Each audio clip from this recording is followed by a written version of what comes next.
Afternoon, mga guys. Update pala tayo ngayon. Nandito pala ako sa mushroom. Member na pala ako sa mushroom.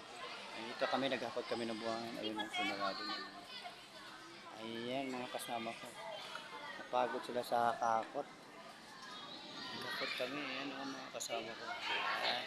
Nandito kami sa Rim Forest. Meron kaming lupa dito na pinagtatamin namin ng mushroom. Yung mahilig sa gulay, sa mushroom. May mga gulay rin dito. Ayan o, yung gustong kumain ng gulay, punta lang kayo dito basta may money kayo. Basta walay honey, no money. Okay? Updated tayo ngayon sa mga gulayan, pero hindi sa atin, pero hindi ko alam. Sa mushroom daw to eh.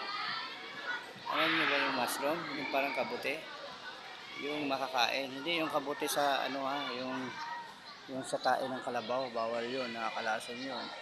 Tapos meron din kabuti na pula na parang bahay ng duwende. Bawal din yun. Baka malaso ng mga mata mo. Baka maging pula ka. At hindi ka naman duwende. Ano yun? Silungan ng duwende.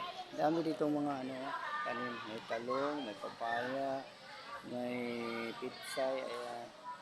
Yun, may bahay ng puro akwak. Andoon sila nagtambay sila.